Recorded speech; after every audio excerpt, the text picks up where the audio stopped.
Hello everyone! So karon na nga itong i-try og solve kay ang Punnett square. Ang kaning Punnett square is use siya for dihybrid. And for this one kay mag-use tag duha ka characteristics, which is the first one is kanang big letter T for tall, short letter T for short, mo na yung height, and then the second one kay big letter G for girl, and then small letter G for boy, mo na lang gender. And mo na itong i-try og solve.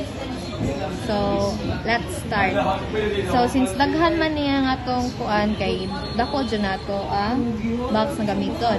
For this one, ato siyang i-cross multiply di ay. Wait, naman sa tag-box.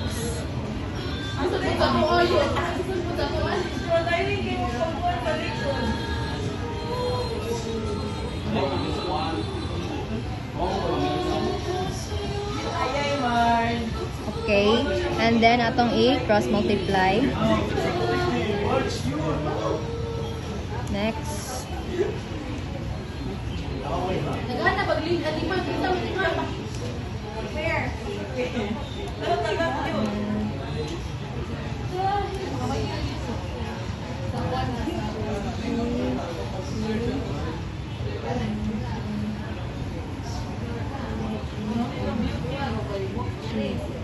So, money.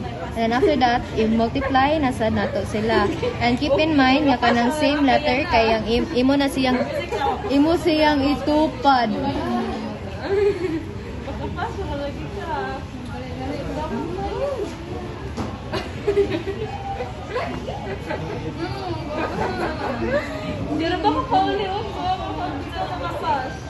Okay, pause na to kaya ito sa na-fill up ka na. Go. So, karon guys, kaya ito na yung pangitaan nilang genotypic ratio and their phenotypic ratio. So, mag-base na guys sa kanyang mga nasunod diri og na ay diri ay sa atong na cross multiply. So, ato ni ito ang genotypic ratio, which is homozygous dominant and heterozygous. Yeah, what I said. Next, kana na dila. And then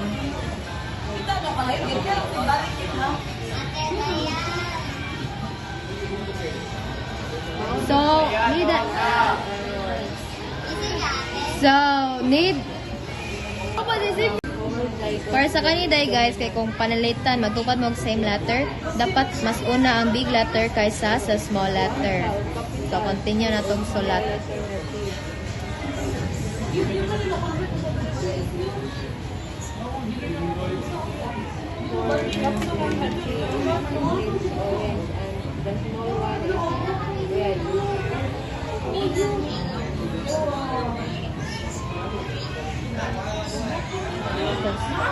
Karon guys, ato pangitaan na lang genotypic ratio and phenotypic ratio.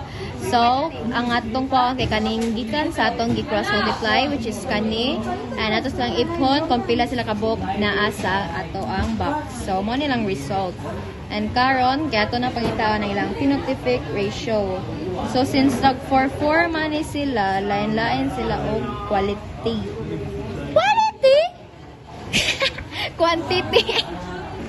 So, first, kani, 4 out of 16 ang tall and girl. And then, 4 out of 16 ang tall and boy. And then, 4 out of 16 nasad ang tall and then girl, and then 4 out of 16 kay tall o boy. So in short, 8 out of 16 ang tall o girl, and then 8 out of 16 ang tall o boy. So mao na guys. Mao ni guys. Thank you.